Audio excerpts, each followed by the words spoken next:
Hi, I'm Kevin with the Y Richmond, and welcome to my channel.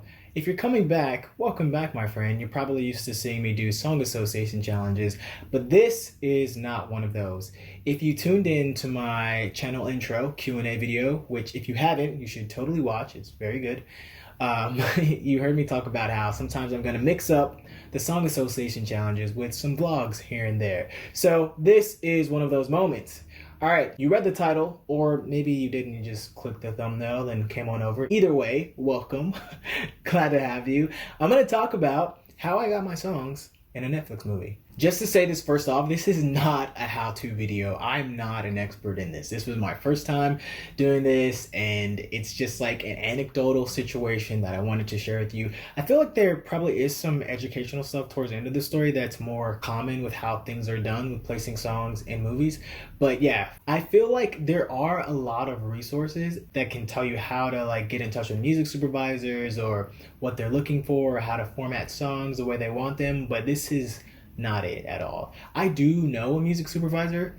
He's really cool, but I haven't sent him any of my songs because I don't feel like I have anything that's in line with the shows that he works on. But hopefully one day, I'll have something that I could send to him, and that would be really cool to have some songs on TV. That would be awesome. I met him through a good friend of mine. I feel like that's kind of like how things go sometimes in this industry. You know how they say like it's not what you know, it's who you know. Sometimes, I mean, not all the time, but sometimes for me, like in my journey, that has been the case. And I guess it's kind of the case pretty much in this story. I was on this streaming series a few years ago called Fuck I Love You. And I came into it in the middle of the season. I think you could watch it on YouTube. If you can, I will totally link it.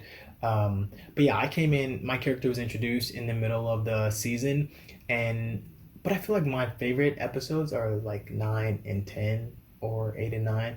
I can't remember, but I'll link it. But yeah, I came in the middle of the season, and the whole cast was just very warm and welcoming.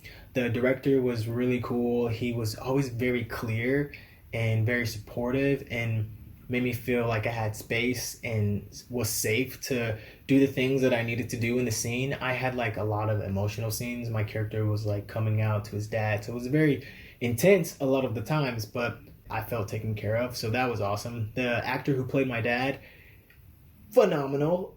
Literally one of my favorite people on this planet to work with. He's so good. He's so awesome. The crew was incredible. The producer was awesome. It was such a great experience for me, so that when it was time to do promos for the show and I got invited to a film festival, I was totally all about it. But then they said the film festival was in Vermont. And I felt like a little resistance, because I'd never been to Vermont before, and I'd never been to a film festival out of town before.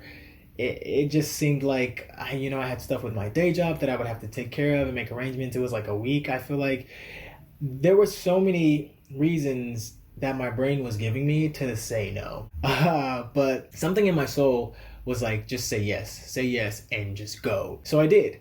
I went to the film festival, and it was literally one of the best times in my life. It was so great.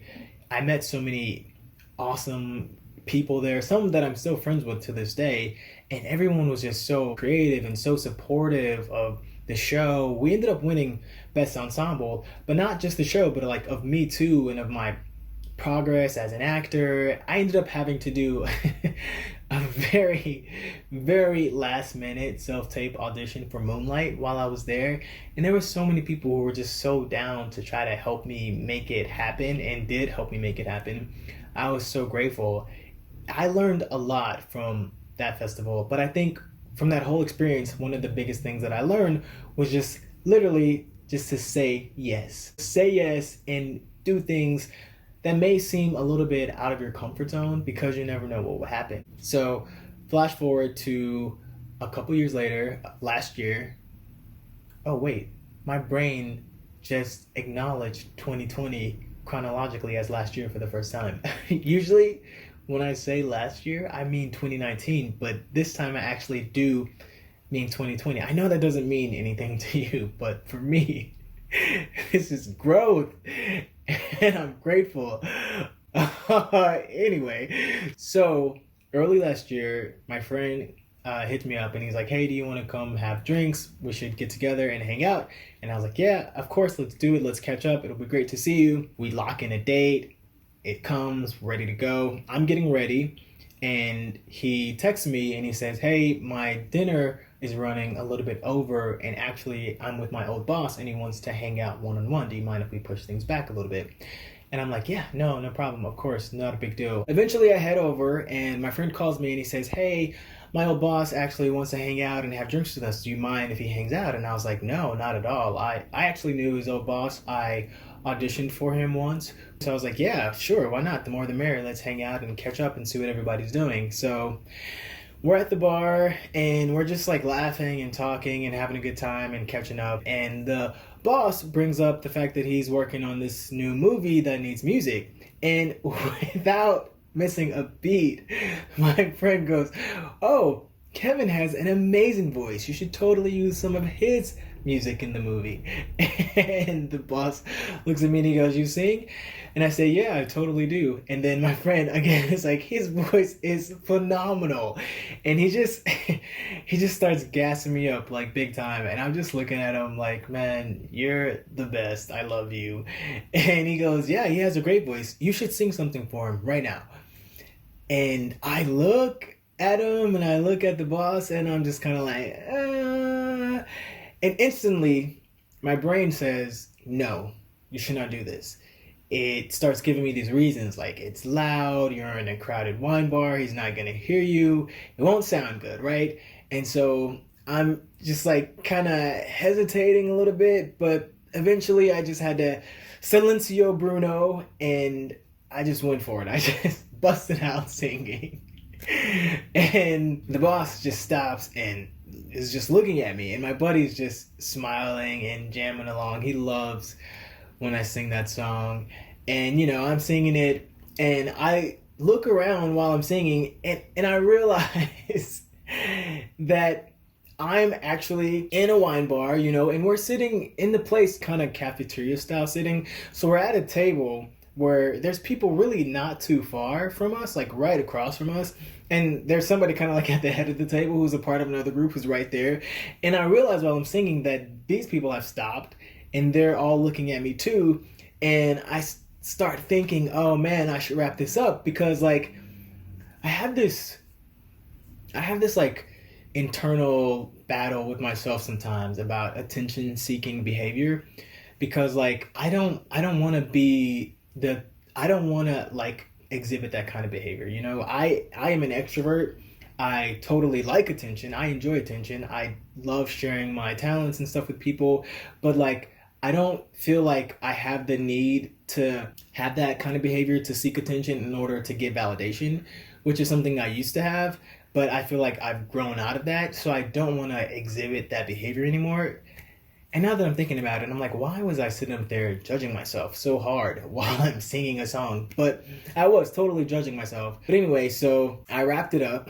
And when I finished, my friend claps, the boss claps, and the people across the table, they also clap. And a woman who's with them, she comes over to me and she says, "You have to do that again."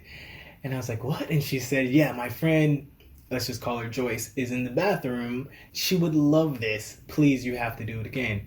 So I agreed to do it again.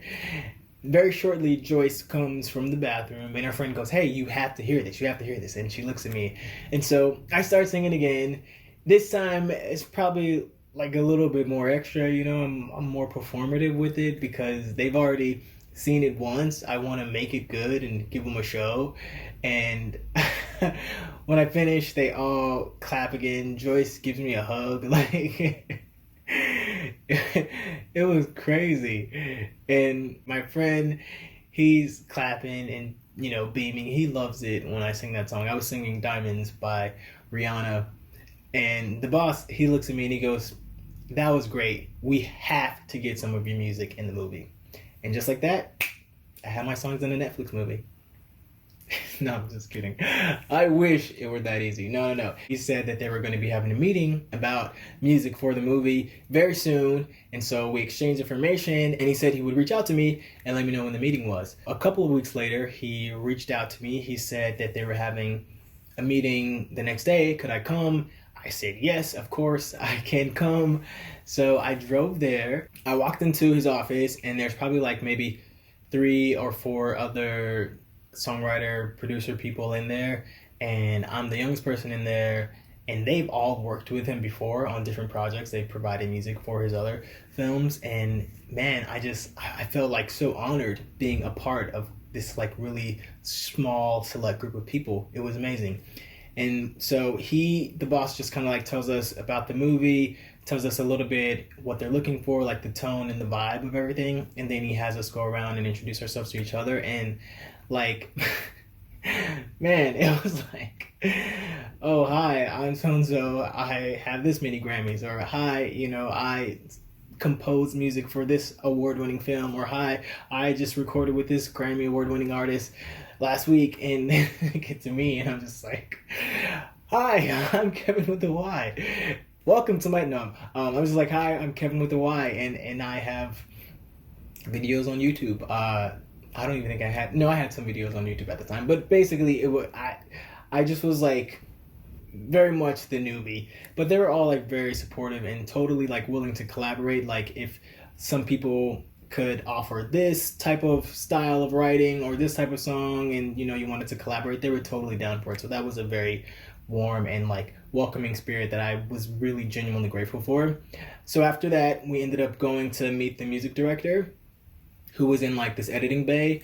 And I feel like this is probably the part that's more common in like maybe placing songs with film. I don't know. Like I said, this is my first time, but we went to meet the music director, who was in his editing bay, and he gave us like a cue sheet basically of all the scenes in the movie that were going to have music, and all the songs that they currently had in place for each of those musical cues.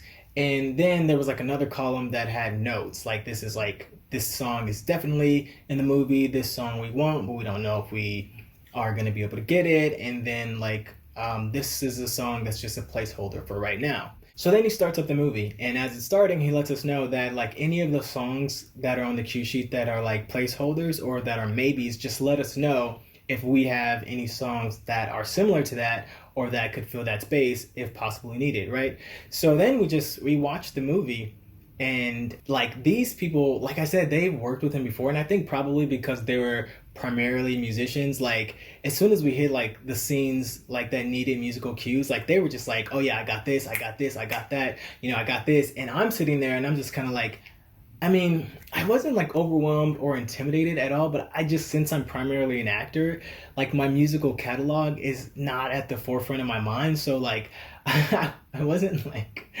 really like as fast as they were. So I think by the time we finished the movie, I had only like raised my hand and like kind of called dibs on one scene and on one song. And the boss, he noticed that, I feel like. And so he goes, Kevin, I know you have lots of music, so even if you didn't like call dibs on some of these things, be sure to submit more than one song, so that way we can get more of your music into the movie if possible, which I thought was really cool. Like he was very kind to do that, and I really appreciated that. And so before we left, they gave us this encrypted password so that we can actually access this site where they had hosted all the scenes with their musical cues, and then all the scenes without the musical cues, so that you can put your own song with the scene to see if it actually fits and vibes with like what they had in the placeholders or what they had set, which was super, super helpful for me because I actually ended up putting in more of my songs than the ones that I called dibs on. I think in total, I ended up submitting 4 songs, and the music director, he emailed me back right away. He was like, thank you so much for the submission. We'll check these out. And if we use any of them, you'll hear from someone in licensing. And I was like, okay, cool. That's great. Thank you so much. This has been an awesome experience. And I was genuinely like super happy and stoked that I had even made it that far in the process. And then the pandemic happened. and I forgot. I completely forgot about it all, because life. But a few months passed by and I got an email saying, hey, we used 2 of your songs in the movie, so we need you to send us a sync licensing agreement. And I was just like, okay, to myself. Though I was like, what is a sync licensing agreement? So I hit up my friend, the music supervisor, and he was super helpful. He just like walked me through it, and he gave me like a stock licensing agreement and told me like all the things I should look out for, the things that I should ask about, the things that I should ask for. And he was just like super duper helpful in that situation. I sent it over, and a few months after that, my songs were in a Netflix movie. It was a very cool experience to have because I've always wanted to see my name like in the credits of a movie, you know, and I've seen that like in the cast, but I also have had like a secret dream of like seeing it in the music credits, like towards the end of the film. And so I got to see that, and it was a very cool situation to see my name, you know, written by, and it was awesome. I was very, very grateful for the experience, and none of it would have happened if my buddy hadn't hit me up, you know, and said, hey, come for drinks. Or if I hadn't just silencioed Bruno and sang a Rihanna song very loudly in a wine bar in Culver City.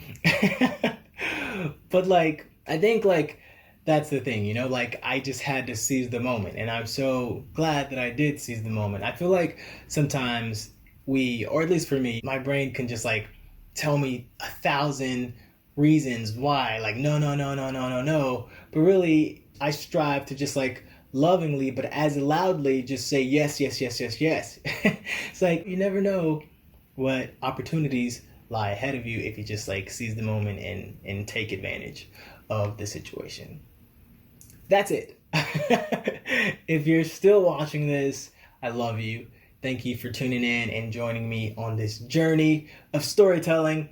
If you like this, please go ahead and give this video a like. And if you enjoy the story and want to see more vlogs from me, please go ahead and subscribe. Smash that bell for notifications. And until then, my friend, I'll see you next time.